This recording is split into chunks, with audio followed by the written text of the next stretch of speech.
एकता की forward planning क्या है? आखिर वो कौन सी केमिस्ट्री है जो मोदी विरोधी प्रयोगशाला में विपक्ष के नॉर्थ पोल और साउथ पोल को जोड़ पाए? इस पर कंफ्यूजन है, मगर जो संकेत और बयान सामने आ रहे हैं उसने 23 जून को पटना में होने वाली बैठक में बड़ी टूट का इशारा कर दिया और इस टूट की शुरुआत नीतीश कुमार के गढ़ से शुरू हो गई।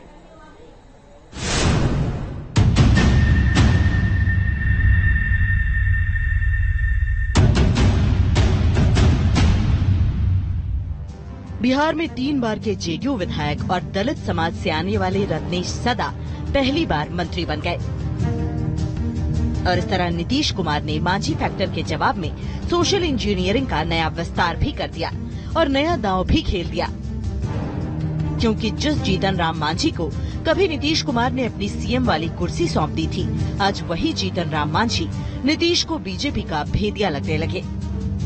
जहाँ कहीं भी वो बीजेपी के लोगों से मिल रहे थे, हम मिल करके फिर हमारे यहाँ भी आकर के कहते थे ये हुआ, तो हम तो जान ही रहे थे सब बात। तो हमने एक बार कह दिया और जब मेरे पास मिलने आए तब भी हमने कह दिया, या तो अपनी पार्टी को मर्ज करिए और नहीं तो अलग होना है तो अलग हो जाइए। तो मर्ज नहीं किए, कहा कि ठीक है तो हम अलग हो जाते हैं, अलग हो गए, ठीक ही हुआ। तो उसी का देखिए जरूरी था।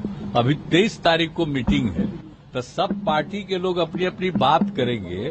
अगर ये लोग अंदर रहते तो जो कुछ भी बोलता वो सब बीजेपी को खबर होती।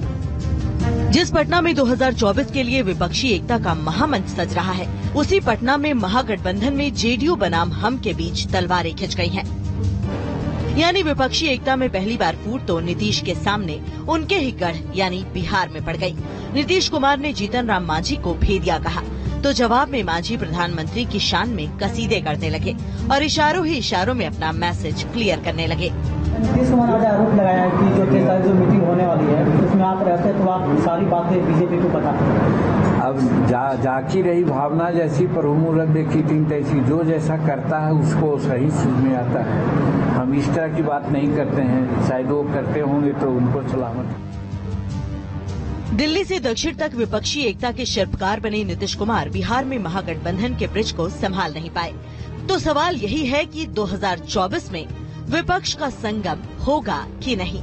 ऐसा क्यों कहा जा रहा है? इसके लिए ममता बनर्जी का सबसे लेटेस्ट बयान देख लीजिए।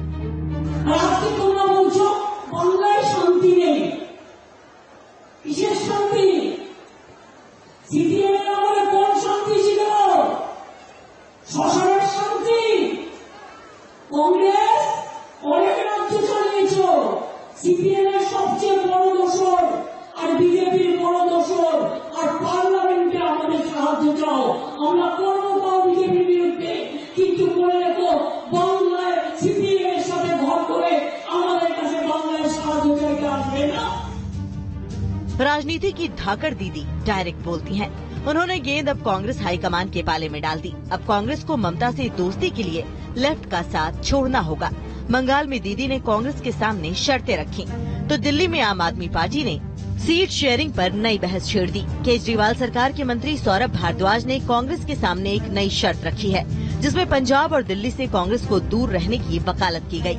हर दल किसी दूसरे दल के खिलाफ राज्यों में चुनाव लड़ता है, केंद्र में चुनाव लड़ता है, और जो कुरीतियां खामियां दिखती हैं उसके बारे में लामबंद होता है।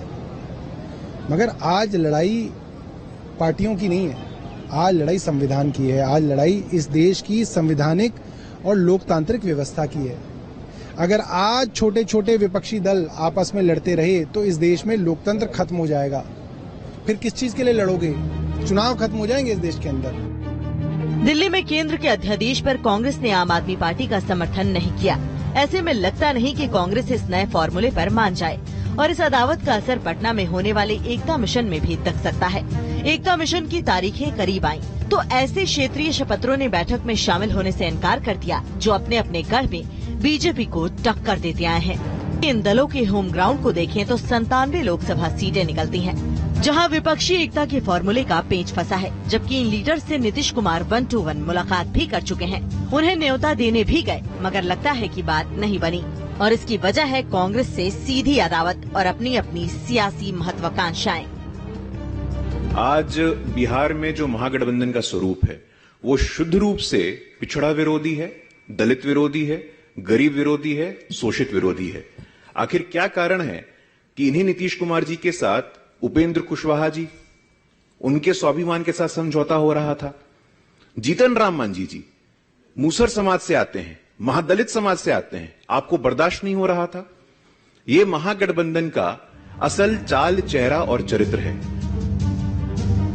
जिस बिहार की धरा से जून 1974 को संपूर्ण क्रांति का नारा बुलंद हुआ था, इंदिरा गांधी की सत्ता के खिलाफ विपक्ष के सभी दल एक साथ आए थे। ठीक उसी तरह नीतीश कुमार बिहार से मोदी के खिलाफ जेपी वाला फॉर्मूला लेकर आए। विपक्षी संगम की तारीख भी 23 जून को रखी गई, मगर विपक्षी एकता का ब्रिज बने उससे पहले ही कई दरारें दिखने लगी। तो क्या ब्रांड मोदी के खिलाफ नीतीश का दरारों वाला पुल 2024 तक टिका रह पाएगा और विपक्ष के अंदर से एक सर्वमान्य चेहरा निकल पाएगा? Team news nation. रुकेंगे बहुत ही छोटे से ब्रेक के लिए, जब लौटेंगे कुछ और खबरों के साथ आप देखते रहिए न्यूज नेशन।